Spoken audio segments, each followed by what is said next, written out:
there's a lot of loneliness. There's a lot of desperation and disconnection. What do you think your roles are as priests, as nourishers of the spiritual self, are now in 2025? I think it's about creating a community that is open and inclusive and safe and brave for anyone to come into. It needs to be healthy. And sadly, we hear often on the news about faith communities that are not, clearly are not, and are causing harm to people. And we need to make sure that we are holding people tenderly, that we are embracing everyone, and that we walk with people and value them for who they are, not in spite of who they are, for who they are. I think one of the things that we really need to do to be able to accomplish that is to really broaden our own perspectives on spiritual practices. So not just say, come and worship out of this book and sing these hymns out of this book at this particular time like we always have in this space, but encouraging people to pray contemplatively, which just means silent prayer, or to walk a labyrinth, or to meditate. And as spiritual people, spiritual leaders, to embrace that broad spectrum of practice and to try to host it, encourage it. And I think by doing that, we can build relationship with people who do have concerns or just absolutely cannot get over the barriers that would lead them into a worshiping community. But we can still be part of that spiritual journey of theirs, especially if they've never, experienced that before. They don't know how to do that. So creating a space that is safe, and also being, I think it was Lisa Miller says in her book, we can be trail angels and trail guides for people to be able to walk that journey and learn how to do that will help them, whether it helps, the church or not isn't our number one priority. It's helping them to be as fully connected to the divine as they can be. There's a part in the book where she takes them. She's working at a mental institute as a young physician. She's still completing her doctorate, and she's working with patients who are schizophrenic and really suffering, and she takes them through a religious practice, a Jewish practice. What did you think when you were reading that? I loved it. It illuminated something that I have known intuitively, and she put words and meat to it. So there was some upset on that ward because there was to be no recognition of Yom Kippur, which is the most important holiday in the Jewish calendar. And so she got her grandmother's prayer book, and she did her best to lead a service. And what she found was that people who often isolated themselves, would sit staring at the wall, didn't want to have any social interaction, were participating fully. It was like the light had come on for them. And in fact, some of them began taking on leadership roles. Yes. And they knew the words, and they got involved, and they were chanting. And their mental health, you could see that it was being nourished, that they were growing towards wholeness. And I think that ritual and prayer has that ability. I see that when I go into long-term care homes. Yes. And people that might have been, even appearing as if they were asleep. You start singing a hymn and they perk up, and often they know all the words. It is beautiful. There's something about the ritual that seems to immediately connect you with being sacred and being held is what I got from that chapter was that the people in that group started to feel like they were seen. Mm-hmm.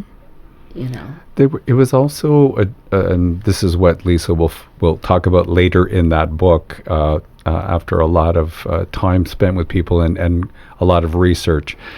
But this was that innate spiritual part of those people that had been suppressed in that environment. And now they were able to make that connection. And it was like, okay, we've taken care of their physical needs. They're fed, they're housed. When they're really struggling, we give them medication, which makes them feel better, or at least they don't feel as bad.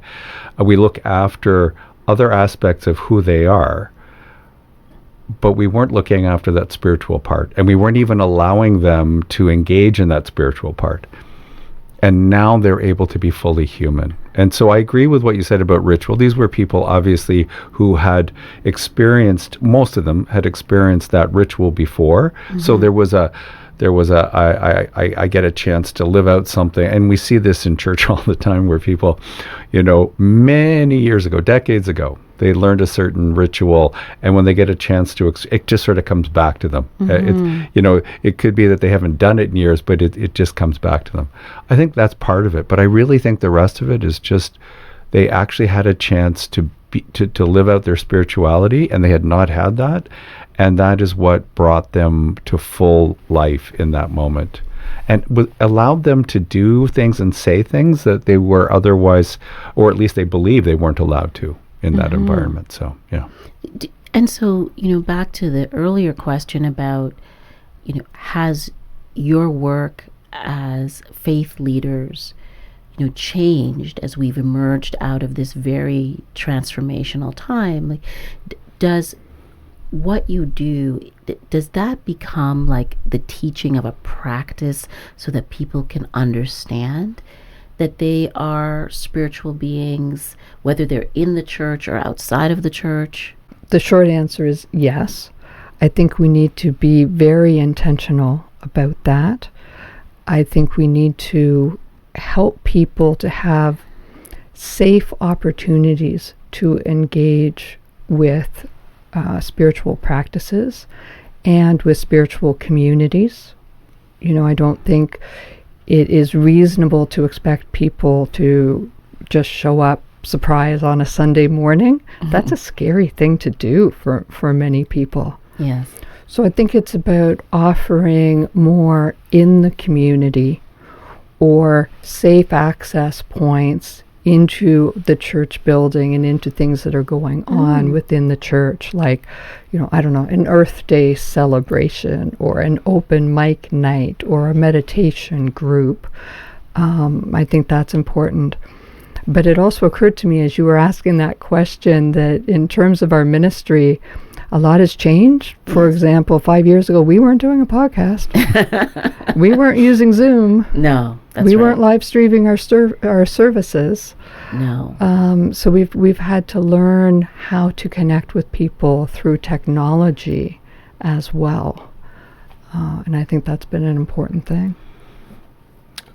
Yes, I just think we've got to continue to be creative and open to all sorts of new possibilities in terms of practices, in terms of environment. I can just say as church leaders, we do that while we continue to nurture people who want to continue with the rituals that they've always experienced, and don't want to see change and don't want to see difference, but still help them to connect spiritually and to grow spiritually.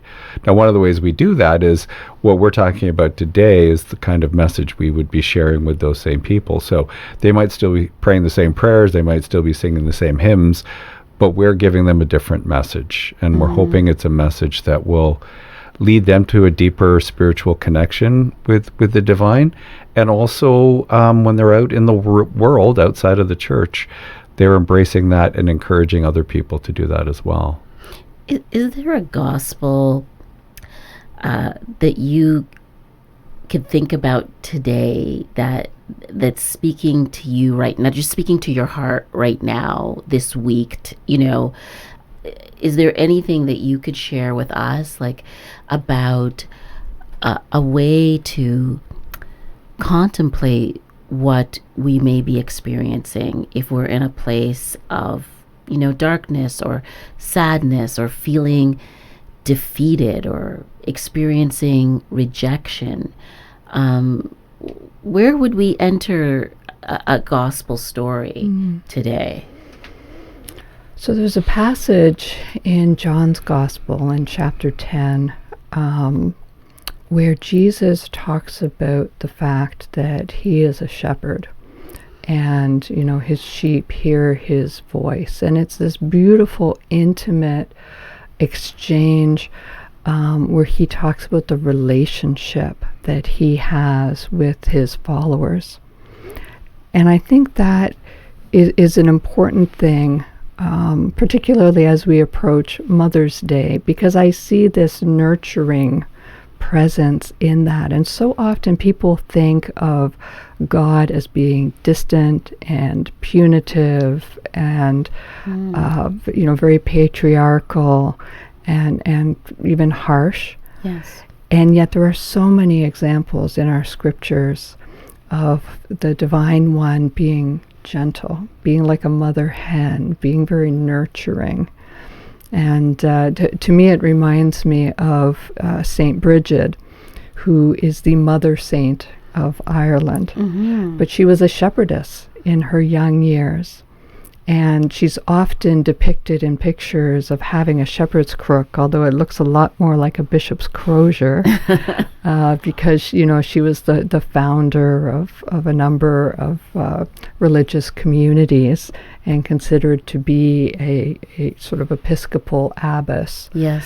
But she was tender and she was caring and she was inclusive. And I think at a time where trans people are feeling very much under threat, where refugees are being dismissed or treated with hatred even, that we need to remember that at our core, we are to be nurturing. Mm-hmm. We are to be like those gentle, protective shepherds who take care of their flock. And I think we are called to take care of each other. It's a very powerful commentary in a period of time when there is a lot of division. Like we're in a period of time, not just in the world, but here in Canada, where I don't know that I've ever seen this vocal amount of tension, where we are not even able to talk to each other. And I wonder about the role of the church, of faith, even though people question faith and they're suspicious about religious organizations and at the same time adoring, it kind of, there's this back and forth, but not really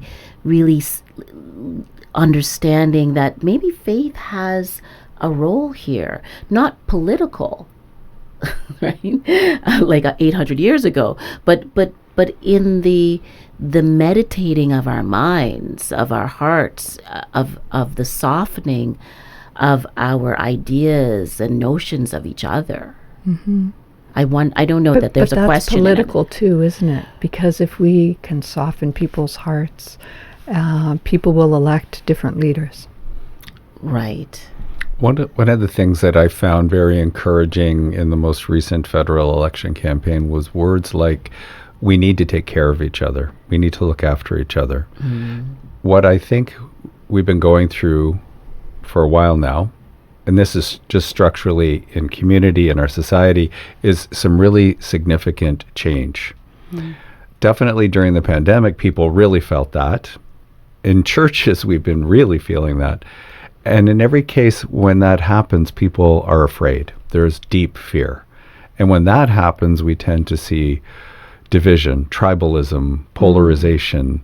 And I think certainly as spiritual leaders, as church leaders, and as churches, I think our greatest role is for us to help people get through the fear and alleviate that fear and know. So one of the things that Lisa, I'm so glad she recognizes it very early in her time of study of people and her research is we are not alone. So when people feel like they're isolated, they're alone, and I think that happened a lot for a lot of people during the pandemic, especially when people were locked down, you're not alone. And for us as spiritual leaders, we need to make sure people realize that they're not alone. Now, they're not alone because the divine walks with them all the time, but we also need to be present for them so that they know that they're not alone. We are also there for them as individuals, as community. And I think that is something that we can do that would be very helpful to people in the world. Well, I guess you're talking about being almost like an advocate for the divine. Because if people have never been introduced to the idea that faith is a practice that allows you to not be alone, or that you are not alone, and that there is something higher or greater or bigger, and that we're all interconnected in that.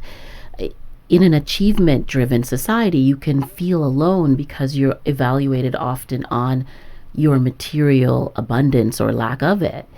And so, I guess part of your roles in a way is to not only be in the church and teachers of the faith, but to be advocates of not being alone in a way. And to also teach people that they don't have to be pitted against each other, right? That we can all win, we can all thrive. That our God is a God of abundance and provides enough love and enough sustenance for all of us. So we don't have to fight over it. We can share it with each other joyfully, and all, just be part of the banquet, right? That's Jesus' most often used metaphor. Yes. This beautiful idea of a banquet where everyone is invited and where the food and drink is abundant and everyone fits in and everyone belongs. Is there a line in the prayer, "The Lord is my shepherd"? Because that sort of comes to me right now, that each of you can share and is relevant to what we're talking about. I think for me, it's the line that He restores my soul. I think sometimes I can feel like life chips away at my soul. And I feel like when I am in the divine presence, when I experience the divine gaze, my soul is restored. That was what came to me as well. But I would just say, I think for a lot of people, the line about which basically just says, you never walk alone. God is always with you. God walks with you in the darkest valley, means that God is always present. And you asked earlier about faith, and that's why I believe I haven't really had a deep crisis of faith, because I really believe that even if I don't recognize God's presence, God is always present with me. God is constantly trying to connect with me, and it's up to me to complete that connection. Do you think that our life is an awakening, a series of awakenings that we are continually going? If we allow it. If we allow it. We talked before about, achievement awareness and awakened awareness, and we've just been talking, I can't imagine more achievement-oriented culture and society than we've seen. We've had the largest growth in billionaires and trillions of dollars in wealth. Talk about hoarding and trying to take abundance and trying to keep it to yourself when there's plenty for everyone. And I can see why so many people are feeling left out, and so many people are feeling like they're just having to fight too hard just to exist. And I think it's real, and I think people are really experiencing that. And we've got to find a way to help people feel as though they are not, constantly in a battle. Now, there are certain social structures and political structures that would need to change, but I do think if people realize that there is they can have that, spiritual connection and spiritual awakening, and that it can really help them, and especially if we do it in community together, I do think, and I think Sue Ann mentioned that earlier, even things that we don't consider political become political, because as we help each other and as we do this together, and as I said earlier, we look after each other, that does become a way for us to structure our society and our politics and so on. So what's a first step, again, for the audience member who's listening or watching, who's struggling with their mindset, with their spiritual faith? You mean other than listen to this podcast? Other than listen. But like, you have to have a takeaway. Yes. What's the takeaway? No. Well, is there a step that you would take, or that you would recommend that a person take to anchor their faith, today in this very moment? I would say look for the good. Look for the divine at work in the world, because it is everywhere if we just open our eyes to it. Go for a walk in nature and marvel at the beauty and the complexity of it. To look at a small child and the joy of them playing and their innocence and their sense of humor. It is there. It is in our relationships. It is in, the hospice worker taking care of the person who's nearing the end of this life. We just need to let go of that fear. And in the scriptures it says 365 times, do not be afraid, right? Like one for every day of the year. Do not be afraid, because Is that right? Fear leads to all kinds of problems. So we need to act from a place of love, not a place of fear, and open our eyes to the good. So in Lisa's book, she talks about, awakened awareness, but what she also talks about is what is it that we're wired for? And one of those things that she believes we're wired for, which Dr. Kenneth Kendler says, is spirituality, this idea of connection with the divine. But one of the other things that they determined that we were wired for was altruism. So I would say, if you're struggling, go out and find some way to help somebody, volunteer somewhere. What is really cool is that not only are we wired for spirituality, we are wired to help people. What happens when we help other people and they're better off, we feel good about that. And the more we do that, the better we feel. And I don't know why. I guess maybe we believe God created all things. So why did God create us that way? I think it's so that we would help each other out, because we would feel that that sense of value by helping somebody else who's in need. So that would be what I would say, is go out and volunteer somewhere. Do something good in the community. You will feel good.